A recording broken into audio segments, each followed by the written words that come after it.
Bienvenidos a Senjutsu, el tutorial. Si te gustan los juegos de enfrentamiento, casi de escaramuza y además de construcción de mazo, y este es el que andas buscando, espero que este tutorial te ayude. Senjutsu es un juego de enfrentamiento, como ya sabéis, y donde de 1 a 4 jugadores os podréis enzarzar en batallas de samuráis. Concretamente, bueno, en este tutorial iré recorriendo como si fuera una partida a 2 y luego dejaré explicado al final del mismo también una sección propia para la parte solitario. Pero ¿cómo funciona este Senjutsu? Pues al final evoca batallas, por así decirlo, en el que la simultaneidad es importante. Tendréis cada uno un mazo de habilidades y cada uno de los samuráis básicamente sacará una carta de su mano y la enfrentará boca abajo enfrente de otra carta del otro samurái y se revelará a la vez para ver qué sucede, y eso puede albergar movimientos, ataques, defensas. Es lo que vamos a ir recorriendo en la descripción de este tutorial. Al final, las cartas de habilidad representan los ataques, las defensas, los movimientos y las preparaciones mentales de un personaje. Vamos a verlo. ¿Cómo vamos a dividir el tutorial? Pues en una pequeña introducción vamos a ver los tipos de carta, que es donde está realmente el juego. También vamos a ver la configuración de batalla y configuración de cada uno de los personajes. Luego entraremos en cómo jugar realmente a Senjutsu. Veremos también un apartado dentro de las fases, porque es un juego que se juega por fases, digamos, y la de resolver es la más importante, ¿no? Donde está la batalla y lo que estás haciendo con tus cartas. Después de ver en profundidad esa etapa, esa fase de resolver, veremos reglas avanzadas.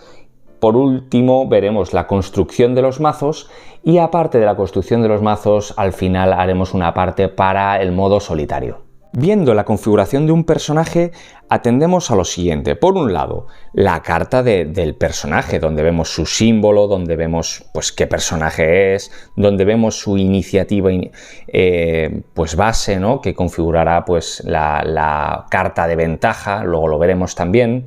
Vemos el número máximo de cartas en la mano que puede tener, su vida y, bueno, las opciones de armas. Por supuesto, tendremos su miniatura, donde, bueno, en la parte del hexágono siempre va a haber un indicador de su postura, ¿no? De su foco, hacia dónde está situado.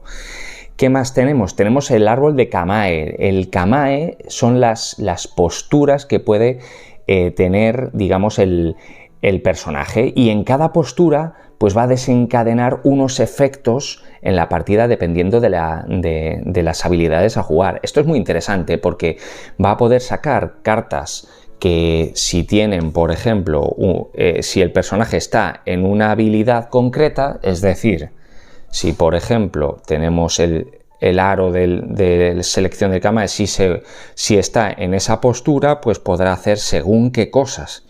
Así que eso es muy interesante. También tenemos una habilidad especial, ¿vale? Propia de ese personaje, en este caso el aprendiz, y tenemos el arma base con el que parte.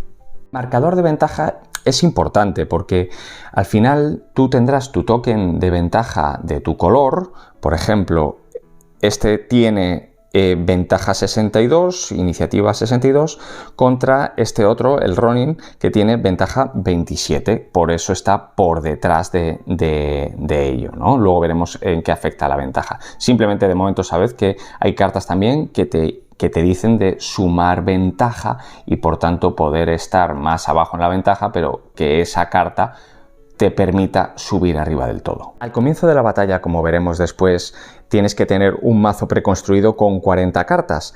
Esto está muy bien porque el juego base te da unas indicaciones con un mazo preconstruido por cada personaje, pues imagino que para empezar a aprender el juego, y luego tú tienes reglas para construir tu propio mazo mientras tengas esas 40 cartas ahí. 40 cartas donde hay de todo tipo, hay iconos y hay cartas en las que, bueno, pues los tipos de habilidad pueden ser de tipo ataque, de tipo defensa, de tipo meditación o de tipo principal, como por ejemplo es esta. Vamos a ver la anatomía de las cartas. En una carta, por ir recorriendo un poco todo lo que hay disponible, pues por supuesto tenemos el nombre de la carta, tenemos palabras clave, como por ejemplo esta de ataque, tenemos la velocidad de iniciativa, tenemos el coste de focus obligatorio, luego veremos esto del focus obligatorio, tenemos iconos de tipo de tarjeta, de tipo de habilidad, tenemos también el icono de rango, que lo vemos ahora. En esta carta tenemos el icono de rango, también tenemos una indicación de si hay iconos instantáneos, tenemos también, por ejemplo, el requisito de Kamae para hacer esta habilidad, tenemos la línea divisoria, el rango de carta, bueno, la franja esta que tenemos aquí abajo, bueno, por supuesto el número de serie, la cuadrícula de la posición, el efecto de Kamae y por último el coste de focus opcional que podemos ver aquí. Por supuesto, dentro de lo que vamos a ver ahora a nivel de cartas principales hay una regla de oro. Si cualquier habilidad de una carta contradice una regla propiamente del manual, tiene prioridad la carta. Las cartas de habilidad principal no cuentan para el tamaño de la mano y se juegan como las habilidades estándar, simplemente están relacionadas con el arma principal escogida en ese personaje.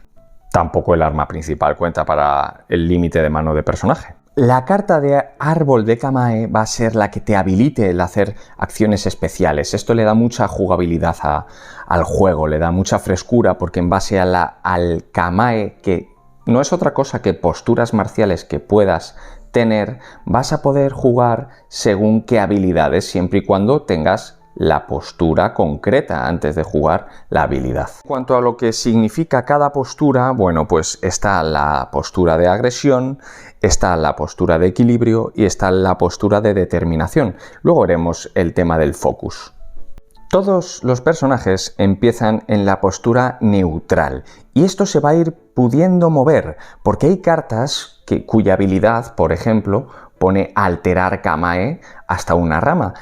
Eso significa que puedo mover mi anillo y lo puedo mover siempre en una dirección habilitada. Me puedo mover por aquí, me puedo mover, si estuviera aquí, me puedo mover hacia arriba, pero por ejemplo, si estoy aquí, no me puedo, o mejor dicho, si estoy aquí, no me puedo mover hacia abajo porque va en contra de la dirección de la flecha.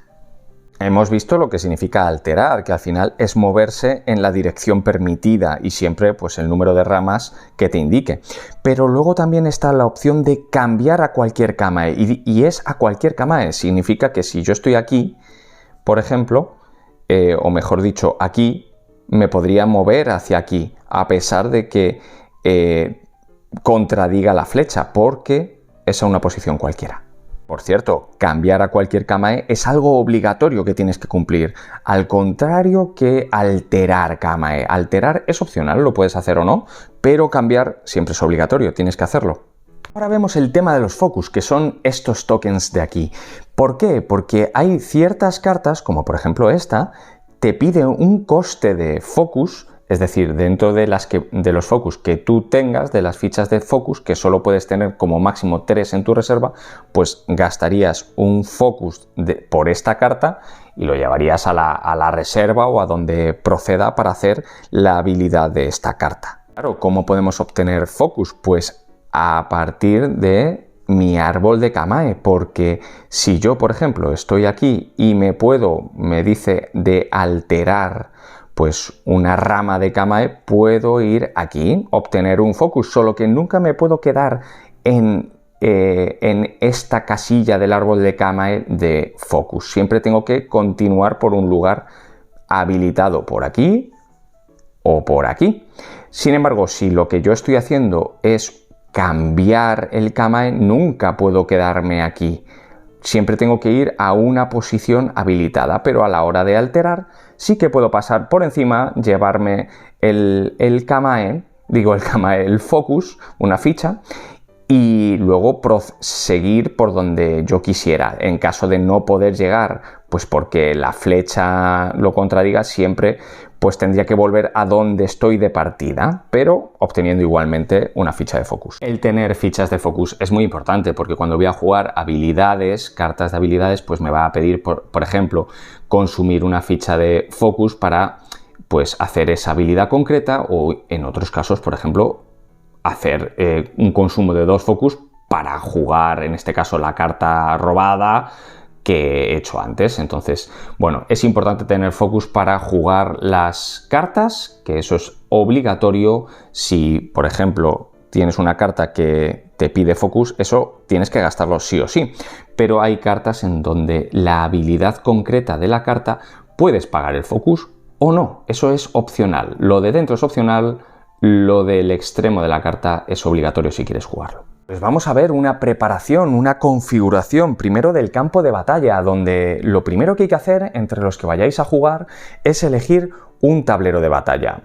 Sabéis los que vienen en el juego, elegís uno, luego elegís los terrenos que se van a posicionar, y luego pues el juego indica que tenéis que posicionaros pues en los extremos. Tenéis que estar uno pues en un extremo y otro en el otro extremo enfrente, ¿vale? Para que tengáis una equidad de partida. Luego también hay que poner el marcador de ventaja, poner los tokens de ventaja en base a lo que hemos explicado antes. ¿Y qué más? Bueno, pues toda la parte de efectos y las heridas al lado del campo de batalla, y por supuesto también pues la configuración del jugador que vemos ahora. Toda la configuración del jugador ya lo hemos visto, es coger pues la carta de personaje, también coger pues su arma, su habilidad especial, su árbol de Kamae, situar el anillo en la posición neutral, coger ambos jugadores, coger su miniatura. Y, por supuesto, en los tokens de ventaja, en base a la iniciativa, pues situar en el marcador de ventaja pues quien esté más arriba, en la siguiente posición más abajo el siguiente, si hubiera más jugadores, pues así sucesivamente hasta completar los 4 huecos como máximo, si hay 4 jugadores. Y luego empezando por el que esté más abajo en este track, por ejemplo, este se situaría en uno de los extremos del campo de batalla y luego subiría el siguiente, que en este caso sería el último, cogería su personaje y en el otro extremo pondría su miniatura donde quisiera, ¿vale? Pero ese es el orden de poner la miniatura en el campo de batalla. Importante, obviamente en un mismo hexágono no puede haber 2 miniaturas, y en una partida de 2, por ejemplo, no se podría compartir zona, tienen que estar enfrentados. Luego ya veremos, porque cuando hay partidas, por ejemplo, a 4 y se puede jugar y se juegue por equipo, pues sí que se puede compartir zona, el que sea del propio equipo. Finalmente, y partiendo de que tienes tu mazo construido de 40 cartas, cogerás tantas cartas como tu límite máximo de cartas de la mano, junto a el arma y a la habilidad, mejor dicho, el arma y la habilidad especial de ese personaje, que, como he dicho antes, no suman al límite de mano. Por tanto, en la primera ronda tendrás 7 cartas. A continuación vamos a explicar cómo jugar, cómo emplear pues todo lo que hemos hablado al servicio de la partida. Hay, pues bueno, la secuencia de turnos, hay pues 5 etapas, por así decirlo. La primera es robar, la segunda es elegir, la tercera revelar, la cuarta resolver y la quinta descartar. Vamos a verlas una a una. Empezamos por robar, y aquí importa la simultaneidad. Por supuesto, la mano no está descubierta al oponente, eso es obvio. Entonces, cada jugador lo primero que tendrá que hacer es robar su primera carta del mazo y la lleva a su mano. Muy importante, si tienes que robar una carta y no tienes, cada vez que te pase eso tendrás que recibir una herida. Es una manera de impulsar el final de partida que tiene el juego. Siguiente etapa, elegir. Obviamente tus cartas las estarás viendo, en el tutorial las tengo boca abajo porque el contrario no las verá, pero si tú eliges una carta, bastará con ponerla boca abajo, porque el contrario también hará lo siguiente y la pondrá enfrente de la tuya. Obviamente tienes que tener cuidado y saber que la carta que tú pongas, si te está pidiendo que gastes focus, vamos a poner focus, pues tendrás que gastarlo, si no, no podrás jugarla. Pero si también te pide que tengas una posición concreta en el árbol de Kamae, también tendrás que tenerlo, si no, no podrás jugarla. Bueno, fase de revelar. En la fase de revelar, obviamente hay que revelar simultáneamente las cartas.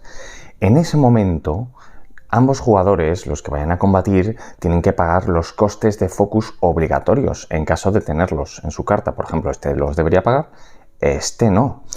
También es momento de pagar los costes opcionales. Si has revelado una carta de habilidad donde hubiera una habilidad con una velocidad de iniciativa pues diferente, pues habría que pagar en ese caso dicha iniciativa. También en ese momento se compararán las iniciativas. Por ejemplo, este tiene iniciativa 8, iría antes en el ataque que este en cualquier caso. Pero imaginémonos que esto fuera un 6, por ejemplo, este podría decidir su iniciativa variable, si va con un 7, si va con un 6, un 5, un 4 o un 3. En ese momento se compararía la iniciativa. Pero también puede pasar una cosa, y eso le da mucha rejugabilidad, mucha salsa al juego, y es que en este momento, antes de decidir las iniciativas, si se tiene en la mano una carta con un efecto instantáneo, como veis aquí en este icono, pues yo a lo mejor me interesa jugar esta carta en vez de la que he jugado. Y lo mismo puede pasarle al otro oponente. Y en ese momento yo pagar el focus correspondiente a esta carta, y la que voy a sustituir, es decir, si ya no voy a jugar esta y hubiera pagado focus, devolvería el focus a mi reserva, porque esta ya no tendrá efecto, pero lo tendrá esta. Compararía iniciativas y resolvería posteriormente. Así que el efecto de instantáneo da mucha salsa al juego. Por último, comentar la velocidad variable. Por ejemplo, esto es una carta de velocidad variable. En el momento de haber hecho las sustituciones, en ese último paso, el último paso de esa parte de revelar es decidir qué velocidad quiero aplicar. Si uno de los dos es el que ha sacado la velocidad variable, solamente esta carta, por ejemplo, pues ese decidirá si quiere jugar como máximo un 7, en este caso como mínimo un 3 o cualquier valor intermedio. En caso de que ambos jugadores hayan sacado una velocidad variable, el que esté más abajo en la ventaja empezará diciendo con qué velocidad va a jugar, y luego el siguiente más arriba también, en caso de que fuera variable, elegirá un valor también.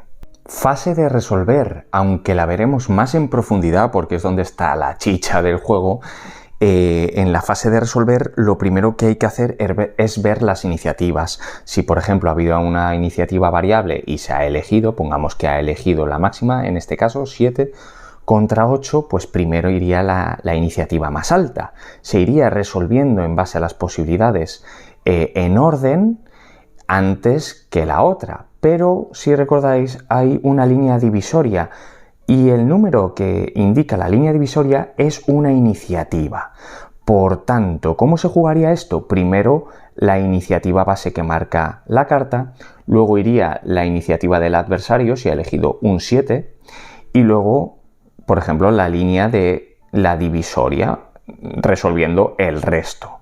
Obviamente, si hubiera elegido el otro un 3, pues entonces iría primero esta y luego el 3 por último. Hay que tener en cuenta una cosa, también se pueden jugar, bueno, esto lo comento ahora.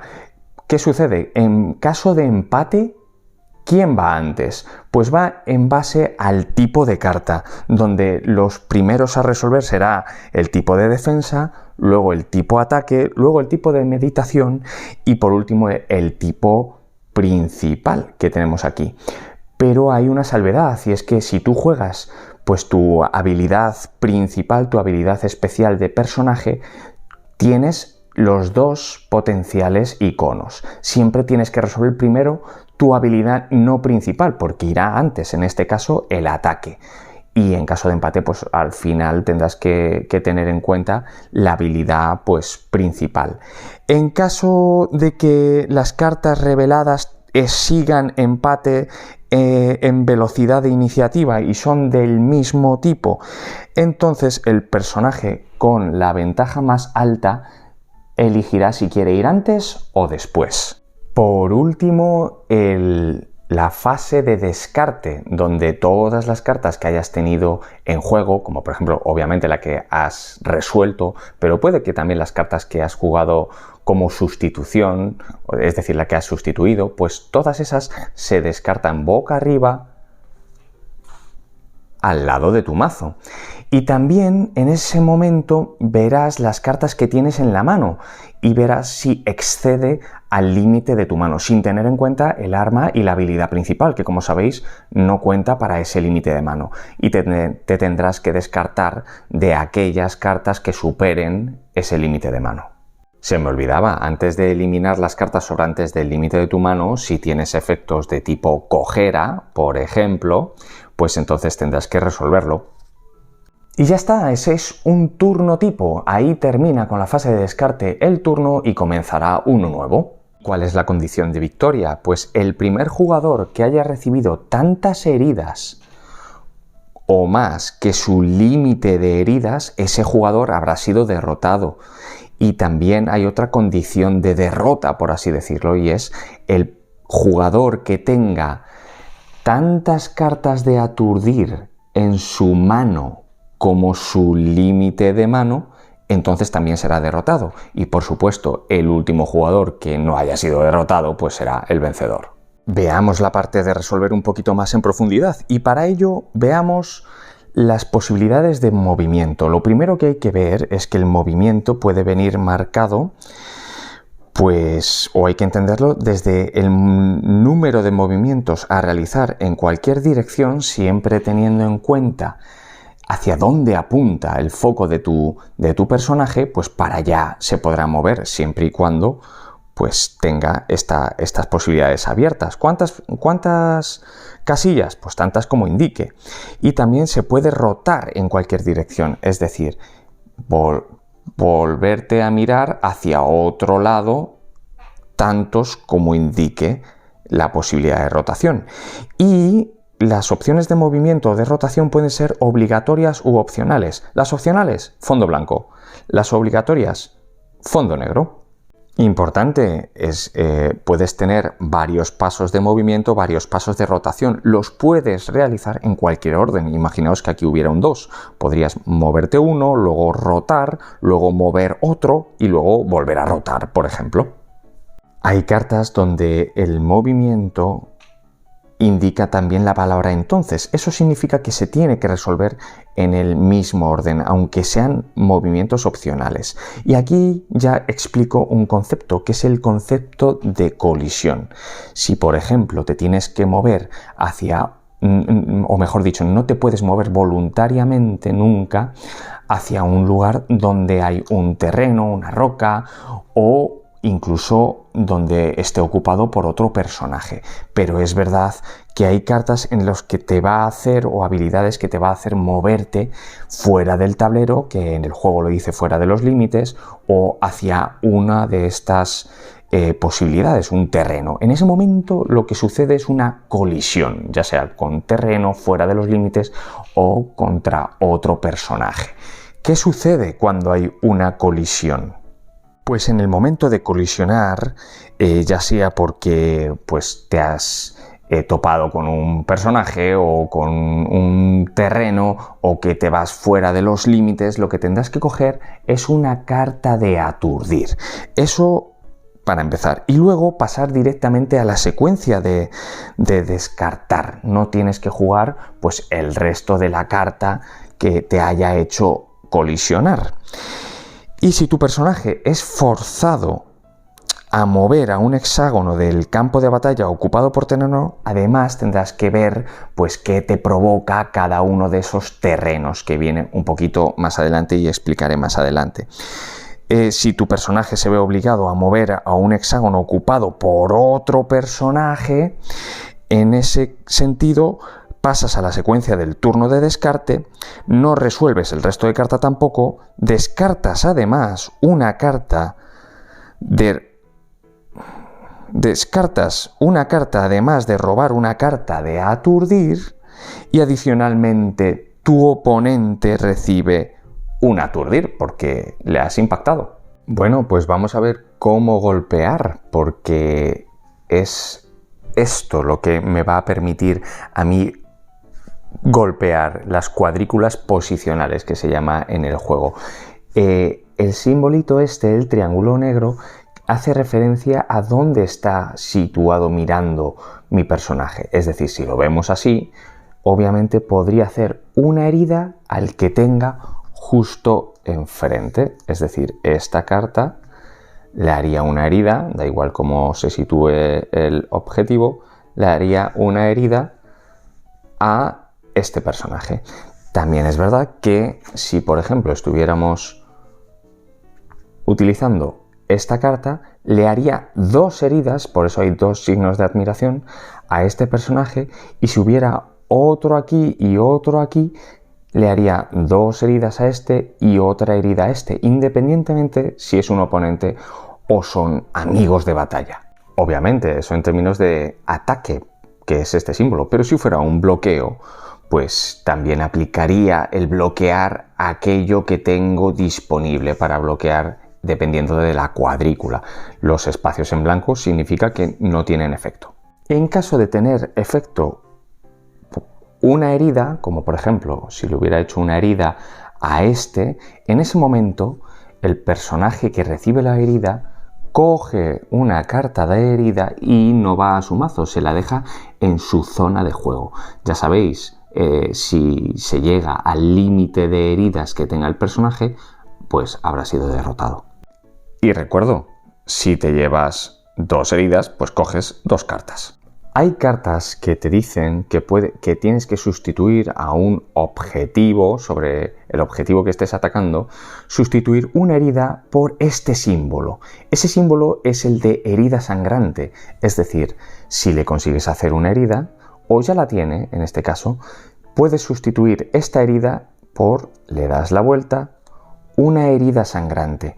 Las heridas sangrantes es lo mismo en términos de volumen de heridas a recibir, es decir, si cuentan como una herida normal. Lo que pasa es que en tu zona de juego lo que hará es que cada vez que te toque tu turno robarás una carta menos, y esto no es acumulable si tienes varias heridas sangrantes. Hay ataques que son devastadores.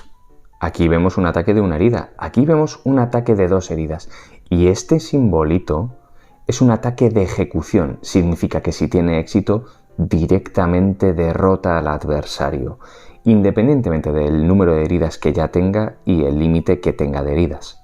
Hay efectos que, por supuesto, más allá de que la posición la debas cumplir, hay efectos como empujar o atraer o intercambiar posiciones, pues que rápidamente vas a entender de qué va. Por ejemplo, el empujar 1 significa que empujas al adversario tantas posiciones como indique, una posición, hacia un hexágono que tú elijas, ¿vale?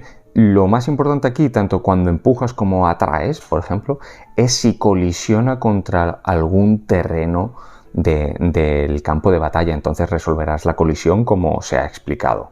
Los bloqueos son estos símbolos y es algo muy importante de decidir. Imaginemos que estamos enfrentados, esos 2 oponentes, y por tanto uno de ellos quiere atacar al que está justo enfrente de él, y además este está, vamos a ponerlo mirando hacia él también para entender el bloqueo, y además este está enfrentado a él con la dirección del foco hacia él, así que el efecto del ataque pues tendría efecto, ¿no? Pero si la respuesta en términos de iniciativa es correcta y primero hace pues una velocidad de iniciativa superior a ese ataque, va a bloquearlo, y para bloquearlo va a bloquear todos los espacios alrededor suyo, es decir, bloquearía este, a ver que lo vea bien, y este.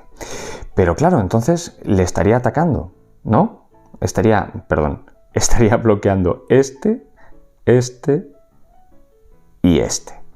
Entonces, él le ataca aquí, como hemos visto, pero para que los bloqueos tengan éxito, un efecto de bloqueo debe cubrir el hexágono objetivo de un efecto de ataque.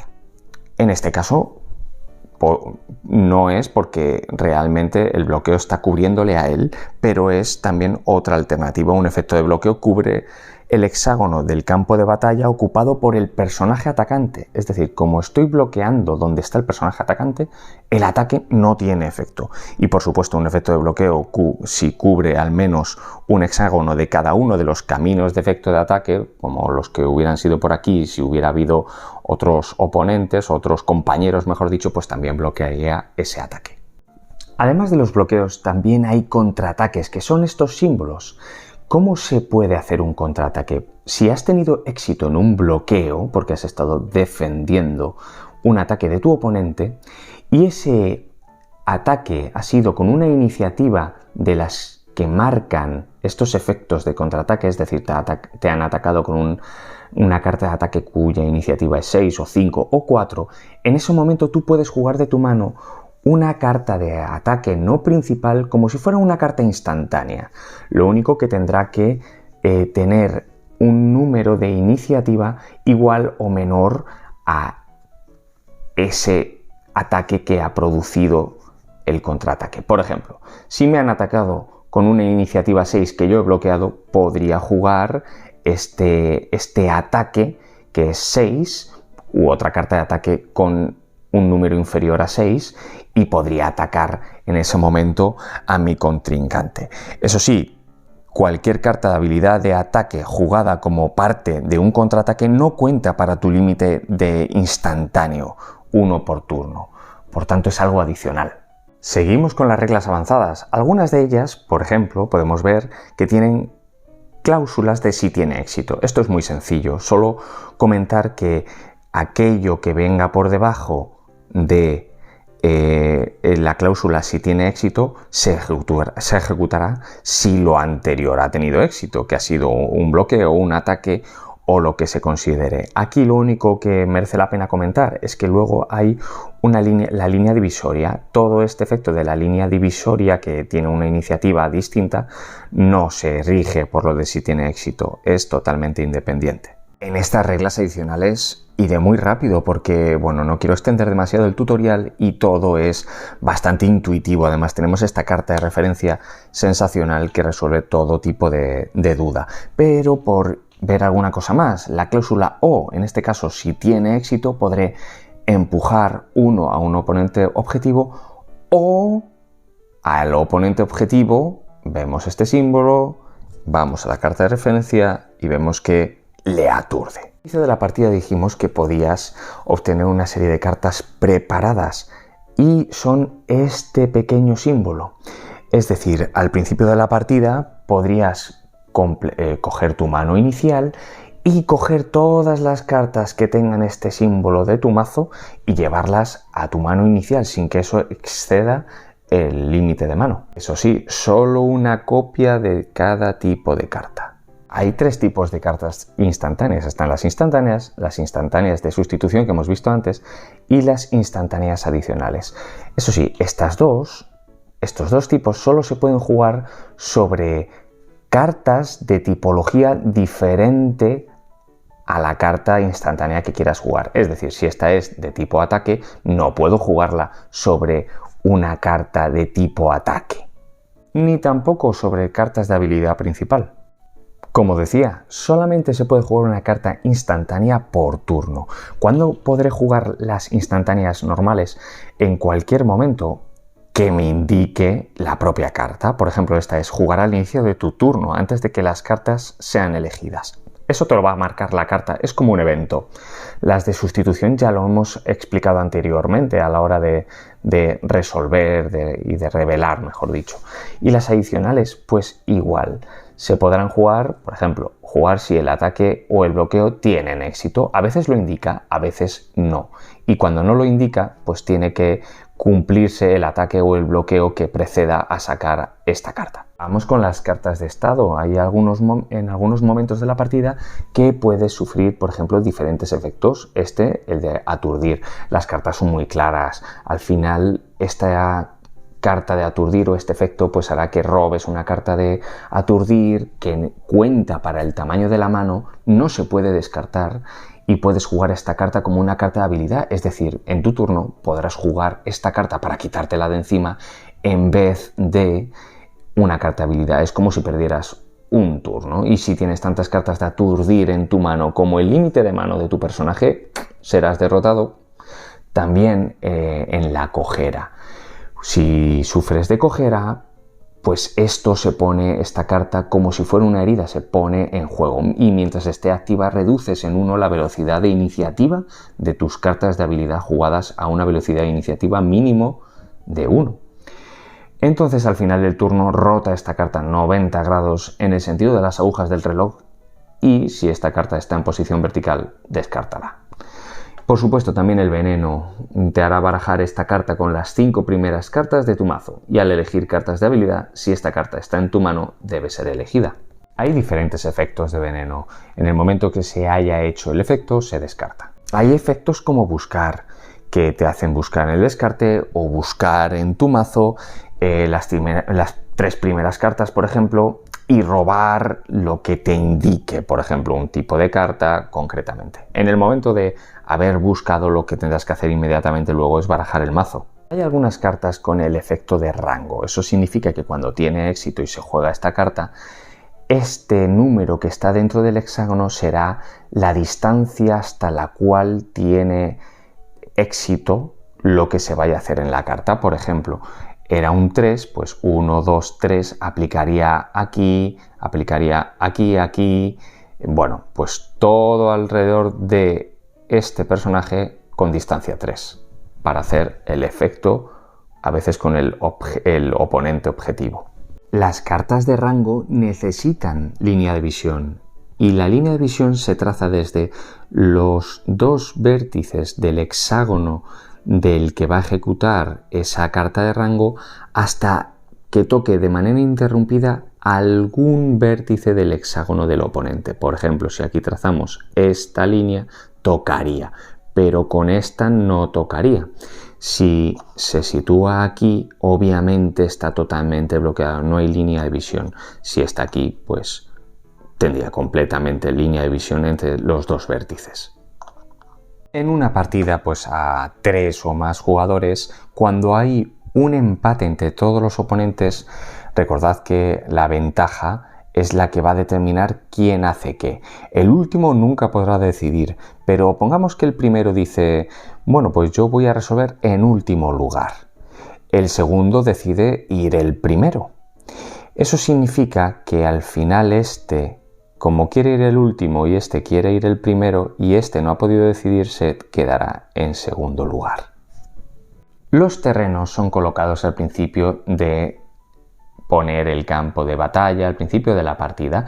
No pueden ser cruzados por los demás personajes, y a veces el hecho de tener que moverte o verte atraído hacia un terreno que no puedes pasar hará que te quedes justamente en el hexágono anterior y tengas que cumplir un efecto. Esos efectos no los explicaré ahora, los tenéis en el manual, y es simplemente aplicar el efecto, que normalmente va a tener pues un efecto de cojera o va a tener diferentes consecuencias, pero no deja de ser una colisión. Y eso es todo. Vamos a hacer un breve repaso que viene en el manual y viene muy bien ejemplarizado.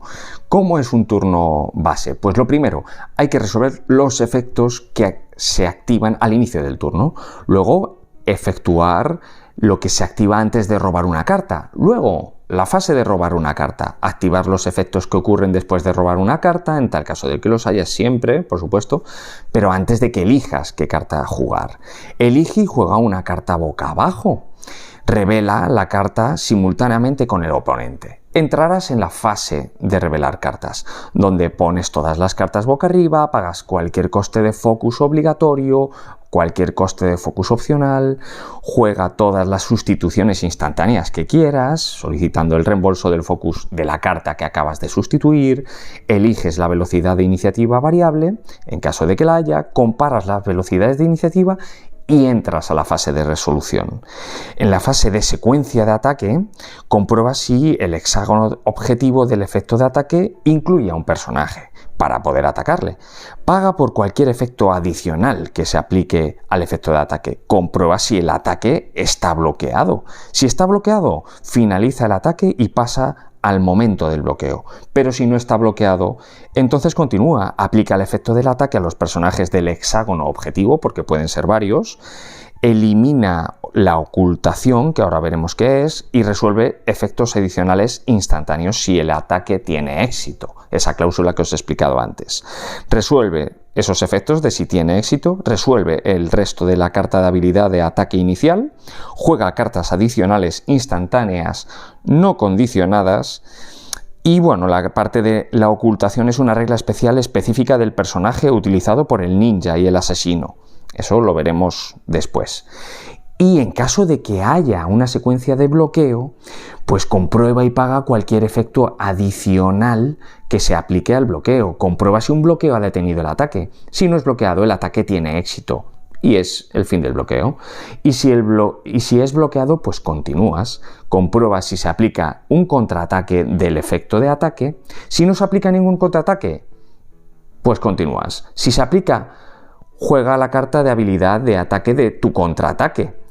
Resuelve la carta del ataque completamente y entonces continúas. Elimina la ocultación de haberla, resuelve los efectos adicionales instantáneos de si el bloqueo tiene éxito, resuelve los efectos si tiene éxito, resuelve el resto de la carta de habilidad de defensa inicial, juega las cartas adicionales instantáneas no condicionadas y, por supuesto, resuelve los efectos de fin de turno.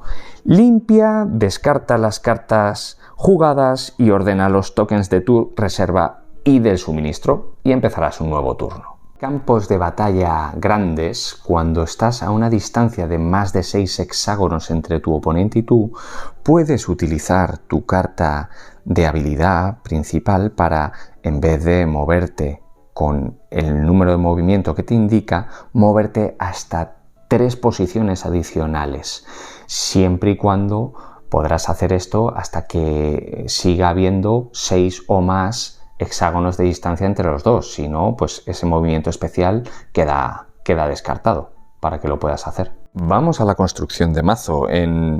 Tu mazo tiene que tener 40 cartas y hay diferentes tipos de cartas. Las hay de habilidad principal, aquí con este tono rojizo, de madera, de oro, de acero y de jade, que no sé si se pronuncia jade, jade o como sea. Pero bueno, al principio del todo tienes que elegir tu carta principal del personaje, la del árbol de Kamae, la de tu habilidad principal y una de las armas que te habilite el personaje. Veis que, por ejemplo, puede llevar katana. Y este se llama golpe de katana. Mientras la palabra principal del arma esté contenida en el título de la carta, pues es que es el arma en cuestión. Bueno, algunas particularidades. Más allá del tipo de carta, cuántas cartas puedes coger de cada tipo, hay que atender a varias cosas. Por ejemplo, hay cartas que tienen el simbolito de, digamos, la habilidad de autor de ese personaje. Veis que ese simbolito se corresponde al símbolo del personaje. Obviamente no vas a poder coger cartas de otro, por ejemplo, otro que tenga un símbolo distinto. Por ejemplo, ¿veis ese? Pues no lo podría poner en la construcción del mazo del personaje aprendiz. También hay que tener en cuenta, dejo esto por aquí, también hay que tener en cuenta las cartas de escuela restringida. En las cartas de escuela restringida, os lo voy a enseñar directamente en el manual, son algunas agrupaciones que para la construcción de mazo pues tienen sinergias entre sí. Aquí te dice, oye, si vas a coger el ataque relámpago, que es la 86, no la puedes coger si estás cogiendo cartas de otra escuela, pero si coges la 86 tienes que coger las otras, deben ir también dentro de tu mazo. No puedes coger solo esta o solo la de corte severo. Si coges una de ellas, tienes que coger también las demás. Y si coges una escuela restringida, no puedes coger las de otras escuelas restringidas. Aquí figuran, es muy sencillo. En cuanto a las directrices para construir ese mazo, atendiendo a las habilidades de autor, atendiendo a lo que os he comentado de las escuelas restringidas, que además está muy chulo porque viene un QR donde se van a cargar nuevas escuelas restringidas para tener en cuenta. ¿Cómo voy a completar el resto hasta 40 cartas? Pues las indicaciones son que puedes incluir de madera hasta 3 copias de cada carta de habilidad de rango madera, porque pueden estar repetidas, obviamente. De las de acero, pues puedes incluir hasta 2 copias de cada carta de habilidad de rango acero. Y de oro, puedes incluir hasta 1 copia de cada carta de habilidad de rango de oro, no las puedes tener repetidas. Tu mazo no puede incluir más de 8 cartas de habilidad de rango de oro en total. Y de jade solo puedes tener 1 carta de habilidad de rango jade en tu mazo. Solo 1. No se habla de copias, solamente 1.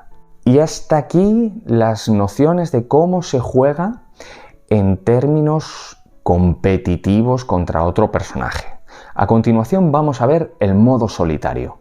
Pues vamos con el modo solitario. En el modo solitario hay una regla de oro y es: si alguna vez tienes que elegir por la IA, te toca elegir lo que te vaya a hacer más daño a ti, lo que sea peor para el jugador. ¿Qué tendrás que coger? Pues primero un stand-in del jugador que va a hacer de la IA. Antes de nada, claro, voy a emular una partida random, no las reglas de la campaña de solitario, que cada escenario pues se monta de una manera. Pero para una partida en solitario, pues a modo de IA, pues tendrás que coger una base del mismo color del anillo de Kamae y de la ficha de mejora, unido al personaje, que hay diferentes tipos que va a hacer de personaje IA. Luego veremos cómo se conforma el mazo del personaje, porque cada uno de ellos pues tiene unas habilidades concretas.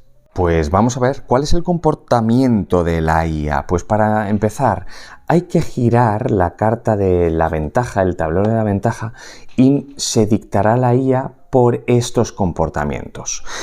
Y no solamente eso, aquí entra en juego pues los 2 tokens de su color, donde puede tener posiciones distintas. Si la posición es de ataque, al final se irá moviendo con este token, el token de mejora habitual, ¿vale? Siempre se irá moviendo en sentido de las flechas. Si su comportamiento es de defensa, pues en vez de ese token, pues irá utilizando el anillo de Kamae. Vale, ¿y qué significa todo esto? Pues al final es cómo va a actuar con respecto a dónde está mirando el personaje. Si lo vemos aquí en un ejemplo y pongamos que está mirando de frente y yo pongo, pues por ejemplo, aquí al oponente IA o un poquito más atrás, imaginemos que está en modo de ataque y está aquí, ¿vale? Significa que está a 2 casillas, a 2 hexágonos del personaje. Por tanto, cuando se tenga que mover, si es a 2 casillas, realmente se moverá hasta aquí, ¿vale? Imaginémonos que no, que realmente está a una casilla lateral del personaje a donde esté mirando. Por tanto, realmente se tendrá que mover hasta aquí, ¿vale? Lo mismo, si realmente la posición de ataque está aquí, significa que está a una casilla lateral derecho de él. Por tanto, se intentará ir moviendo y rotando para estar hasta aquí. Hay cartas del modo solitario que te van a pedir que en algún momento cambies el comportamiento de la IA. Será pues siempre en la dirección de las flechas blancas. También hay cartas que te van a decir a la IA restablecer el mazo, porque veréis que los mazos de la IA no son muy grandes. En el momento de jugar una carta con restablecer el mazo, siempre se hará al final de jugar incluso la carta que pone restablecer el mazo. Lo que hará es coger las cartas descartadas, volver a bajarlas y volver a poner el mazo de la IA. Algo muy chulo también del juego es que no solamente tienes por qué enfrentarte a un solo oponente de IA, puedes jugar partidas contra un oponente, 2, 3, 4 o más incluso. Claro, ¿qué vida tienen? Pues bueno, viene muy clarito, viene en las instrucciones que si combates contra un oponente IA, pues su límite de heridas es 7, para 2, 3, límite de heridas para 3 oponentes IA, límite de heridas 2, para 4 más, límite de heridas 1, aunque te dice que lo puedes aumentar si quieres un desafío mayor. Para el tema de aturdir es igual al límite de las heridas que vayan a asignarse. Cuando reciben un aturdir los oponentes IA, inmediatamente lo van a barajar con su mazo de solitario, con su mazo de IA. En el momento que les salga una carta de aturdir, perderán realmente ese turno y la carta de aturdir se quedará al lado de su mazo de IA. Habrán perdido el turno, pero en el momento que estén en juego tantas cartas de aturdir como su límite, habrán perdido también. La cojera es exactamente igual y se les aplica a la iniciativa de los oponentes IA de la misma manera que a un jugador normal. Para las heridas sangrantes cuentan como una herida normal. Cada turno, antes de que el oponente IA robe su carta, descartas la carta superior de su mazo manteniendo la carta boca abajo. Cuando se aplica el veneno, es decir, si un oponente IA envenena a tu personaje, pues tendrás que barajar el mazo de veneno, entonces robar una carta y aplicar el veneno a tu personaje. Pero cuando son los oponentes IA los que se aplican estos cambios, pues tienes que leer, ¿no? Y si lo que toca aplicar es niebla de confusión, pues te permite cambiar la postura del oponente IA, se decide inmediatamente al revelar el veneno. Entonces descarta niebla de confusión. O también puede ser toxina paralizante, impide que el oponente IA cambie su comportamiento o postura mientras dure el efecto. Puede que tengas que jugar una carta de habilidad donde ponga ver mano del oponente y se lo tengas que jugar un oponente IA. En ese sentido, selecciona un único oponente IA y mira las dos primeras cartas de su mazo. Si al oponente IA le queda uno o ninguna carta en su mazo, vuelve a barajar su mazo antes de resolver el efecto. Y después de ver estas cartas, barájalas y vuelve a colocarlas en la parte superior del mazo de IA. Los oponentes IA no van a gastar focus, por tanto no tienen reserva de focus. No se ven afectados por ninguna habilidad que les haga ganar o perder focus. Como no hay ventaja aquí, se ha de comentar lo siguiente: todos los personajes IA tienen ventaja 1 y en términos de empate, que es cuando sobre todo la ventaja tiene efecto, cuando están luchando dos personajes o más IA contra ti y se ha empatado en tipo de iniciativa y en número de iniciativa en ese momento, pues se resolverá lo que sea más desfavorable para ti. Pero cuando realmente eres tú el que está empatando en iniciativa y en tipo de carta contra un oponente IA, entonces resuelve las cartas de los personajes de los jugadores en el orden de su número de ventaja inicial. Los oponentes IA tienen un rango preferido. Eso significa que siempre intentarán moverse a una distancia de hexágonos del campo de batalla de tu personaje mientras mantienen su comportamiento IA. Es decir, el comportamiento IA, pero luego, según ponen las instrucciones, pues cada tipo de oponente IA pues tiene una preferencia. Por ejemplo, el jefe samurái más la katana Ashigaru pues preferirá estar a un hexágono del campo de batalla. Yari Ashigaru pues a un hexágono del campo de batalla. Pero, por ejemplo, Yumi Ashigaru a más de 5 hexágonos del campo de batalla. Puedes realizar partidas donde juegues con varios personajes, juguéis varias personas contra un oponente IA. En ese momento, cuando el oponente IA se enfrenta a uno de ellos, siempre elegirá el que esté más cercano. Pero en caso de que esté en la misma distancia, su objetivo será el personaje que más se alinee con su cara frontal y comportamiento preferido. Pero si aún así hay empate, siempre elegirá al personaje situado más a la izquierda de los restantes en relación con su orientación frontal, por ejemplo ese. Al igual que un personaje, a la hora de mover un oponente IA, nunca se va a mover fuera del tablero o va a ir contra un elemento del terreno voluntariamente, al menos.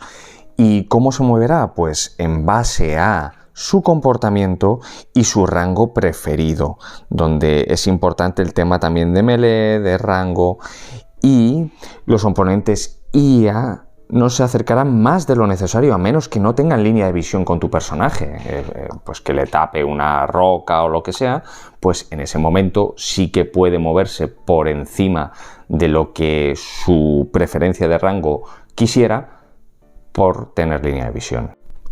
En cuanto a los rangos preferidos, pues fundamentalmente a lo dicho hay que aplicar pues que puede ser por melee o por rango. Melee buscará sobre todo adyacencia fundamentado por el comportamiento preferido para ir a atacarle. Y en rango, pues sobre todo, pues tendrá que situar a la distancia escogida o mejor dicho seleccionada en el manual dependiendo de ese oponente. Las cartas de ataque de la IA suelen tienen dos secciones separadas por la condición O. Siempre intentará hacer la primera, la del ataque, independientemente si le bloquean, le defienden, etc. Si no puede hacer el ataque, entonces sí que hará el movimiento. En el mazo de la IA, los efectos de ejecución no derrotan directamente al oponente, pero le hacen 5 heridas, que normalmente va a ser una derrota. El oponente IA siempre va a intentar hacer el mayor número de heridas y si puede golpear en melee, porque su postura y comportamiento es melee, si puede golpear desde la cara posterior de tu personaje, mueve al oponente IA y efectúa el ataque. Si no puede alcanzar la cara posterior de tu personaje y el oponente IA no necesita moverse para realizar el ataque, pues se queda donde está y efectuará el ataque. Puede pasar otra cosa y es si el ataque del oponente IA fuera bloqueado o si el oponente IA fuera golpeado por el ataque de tu personaje o si el oponente IA también golpeara a otro oponente IA y hay un hexágono alternativo desocupado del campo de batalla desde el que realizar su ataque, pues entonces el oponente IA se moverá al hexágono alternativo y realizará el ataque desde este nuevo hexágono. Sí, se moverá ese hexágono alternativo solo si va a tener éxito ese ataque desde ahí. Si el oponente IA no puede atacar sin ser golpeado o sin golpear también a otro oponente IA con su ataque, hará una de las siguientes cosas. Podrán hacer IA ofensiva o IA defensiva. Pues IA ofensiva significa que aunque tú le vayas a hacer daño, deciden recibir ese golpe y atacar igualmente. Eso claramente tiene que tener la postura en ataque. Si por el contrario su postura es defensiva y va a recibir el ataque, pues recibirá el ataque y pasarán al siguiente punto de la carta. No podrá atacar y en este caso se moverá. Visto el melee, pues el comportamiento de rango, pues lo primero que tendrá que ver es si tiene línea de visión contra el personaje y está dentro de su rango, dentro de las casillas que tiene que estar para realizar la acción de ataque. En tal caso la realizaría, pero si no, pues tendrá que hacer su segunda alternativa. En las cartas defensivas de la IA va a intentar siempre resolver ambas partes, pero con iniciativas distintas. Siempre si lo que va a bloquear es un ataque tuyo, pues intentará jugar la iniciativa, si es que es variable, similar a la de tu ataque. Las IAs también juegan contraataques. De la misma manera, si al final ha bloqueado un ataque con esta iniciativa, con una de esas dos, en ese momento lo que tendrás que hacer del mazo de la IA es sacar una carta. Si esa carta es de ataque, entonces además de quedar descartada, infligirá una herida automáticamente al personaje. Pues la configuración de la partida cuando juegas en solitario es bastante similar a cuando juegas con contra otro personaje oponente. En términos de elegir el campo de batalla, los terrenos, salvo que estés jugando el modo campaña y ya venga preestablecido. Lo que sí que tienes que tener en cuenta, más allá de lo que hemos recorrido en las reglas del modo solitario, es que la secuencia del turno es un poco distinta. Ahora me meto a comentar la construcción del mazo de la IA, pero la secuencia del turno, que normalmente son las mismas fases, robar, elegir, revelar, resolver y descartar, pero hay pequeñas modificaciones. Por ejemplo, robar, pues tú robarás la carta normalmente, pero de la IA que participe o de todas las IAs, pues toma la carta superior de cada mazo. En la de elegir, tú elegirás tu carta, pero los oponentes IA ignoran elegir porque ya habrán cogido una. La de revelar, pues todos revelaréis a la vez. Revela tu carta de forma normal, gira la carta boca abajo de todos los oponentes IA. Y la de resolver, la etapa de resolver y descartar, pues es siempre igual. En la partida, la IA puede ser un oponente de los standees o incluso puede ser un oponente de los personajes habituales.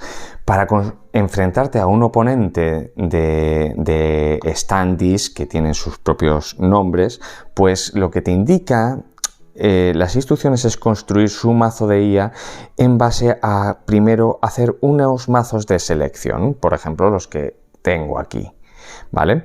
Donde el primer mazo de selección pues tiene las cartas 1, 2, mejor dicho, 1, 3, 8 y 9, eso es un mazo de 4 cartas, luego habrá que formar otro mazo, el segundo, de 2, 4, 5, 6 y 7, siempre de los valores que estén por aquí, y se van conformando todos esos mazos. ¿Para qué? Para luego, en base a que los tienes que barajar, en base al tipo de oponente con el que te enfrentes, por ejemplo, jefe samurái, pues tendrás que coger para conformar su mazo 2 del mazo 1, 2 del mazo 4, 1 del mazo 5 más una carta adicional del mazo 4 o 5. Pues para cada personaje tendrás que coger de esos mazos que has preconfigurado antes y hacer su propio mazo robando de esas cartas.